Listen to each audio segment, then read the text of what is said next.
Director of Creative Affairs for ASCAP for the Southeast region. What ASCAP is the largest and the oldest performance rights organization in the world.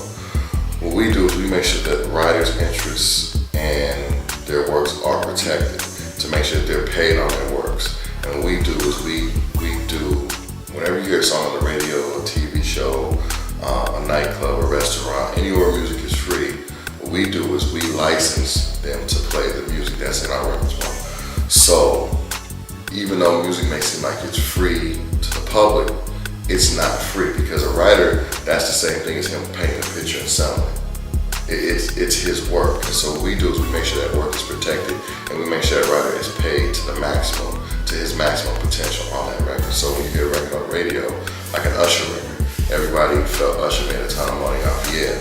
But at the end of the day, we made sure that Ludacris's piece was protected. We made sure that Sean Garrett's piece was protected, because they wrote the record. And so that's what we do. The way you become a part of ASCAP is you just have to write a song. You have to be a composer. You have to write a song that is being actively shopped and placed into the marketplace. The rhythm and soul team we have here at ASCAP is very good, very diverse. There's 2 singing reps in LA, Jay Sloan and Alonzo Robinson. They also have an executive assistant, Tanisha Pitts, who just started with us. Alonzo's been with us for about 20 years. Jay's been with us for close to 6. And they run the West Coast. Very, very, very, very good out there. In New York, we have Walter Jones, who is our executive in New York, who is probably one of the best up-and-coming young executives in the music business. If you haven't heard about Walter Jones in the business and you don't know who you are. And then we have a new addition, our new VP, Nicole George. Nicole has come on board in the last 6 months, and she's really made a lot of waves here at ASCAP. She's come from Jive Records, where she was legal counsel at Jive Records, and she's brought a lot of that label experience as far as label relationships and things that we do on that side, and she's brought it to our side. She also does legal for the Rhythm and Soul team. And then here in Atlanta, it's myself and it's Lisa Folkbass, and Lisa is an invaluable member to our team. She has come down here and she's rose in the company. Now she's our membership coordinator, And what she does is she takes care of all membership needs, and she comes up with new ideas for events and things of that nature. The way I got into ASCAP was about 5 years ago. I was managing an artist, a young hip-hop artist by the name of Blake C. And I started going through the process more and more. At the time, I was working at IBM at the time. I started finding what I really loved about this business, and what I loved about this business was the creative process. Was the process of making the songs, but I really fell in love with the producers and the songwriters. And so I started managing this guy by the name of Storm. Storm had 3 records on Robin Thicke's last album. He had 4 records on Robin Thicke's album before his first album, which was a huge success. And I started working with him, and I fell in love with him. About 6 months later, 6 months to almost a year later, a friend of mine by the name of Big John, who's the president of EMI West Coast. He and I kind of grew up together. He was older than me back in Denver, and he actually found an opportunity. Well, he didn't find an opportunity. He knew Jeannie Williams, who was running our department at the time, and a position came over here in Atlanta, and he referred me for the job. And Jeannie came down to interview me, but she was interviewing me as a courtesy to John, and had no real intention on really hiring me.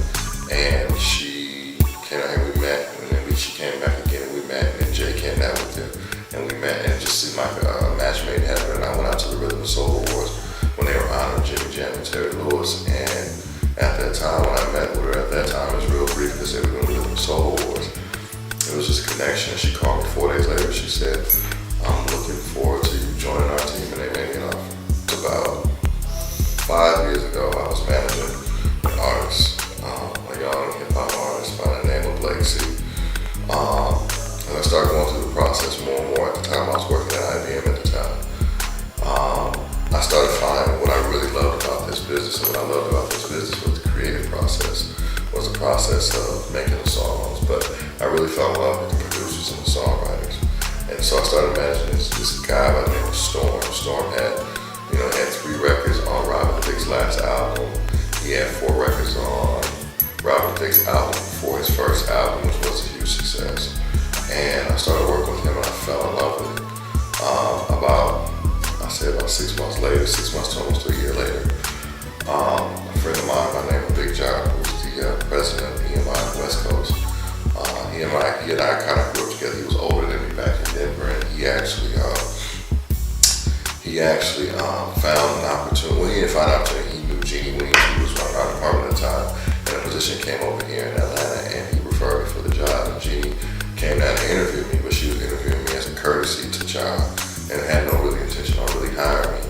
And she came out and we met, and then she came back again and we met, and then Jay came down with her, and we met, and it just seemed like a match made in heaven. And I went out to the Rhythm and Soul Awards when they were honoring Jimmy Jam and Terry Lewis, and at that time when I met with her, at that time it was real brief because they were doing the Rhythm and Soul Awards. It was just a connection. She called me 4 days later. She said, "I'm looking forward to you joining our team," and they made me an offer. Tell me a little bit about what is the I Create Music Expo? The I Create Music Expo is something that the business is desperately missing. What it is, it's a music conference for creators, composers, writers, and producers. And what it is that we really kind of get to the nuts and bolts of the music industry. And we go through all things about just the creative process, but we also do showcases, one-on-ones where independent writers can come and they can actually get. The I Create Music Expo is something that the business is desperately missing.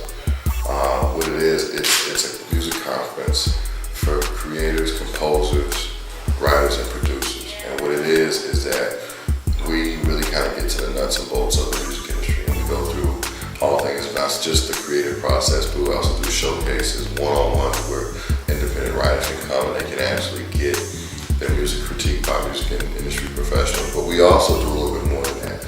We actually get to the legislative part of the business about how, ASCAP is effective in Washington and Capitol Hill, making these legislative lobbies to make sure that the writers' rights are protected, not just from an industry standard, but also from a governmental standard, because there are certain laws and things like that we have to make sure we protect for the writers. It's a 3-day music conference that's kicked off with our Pop Awards.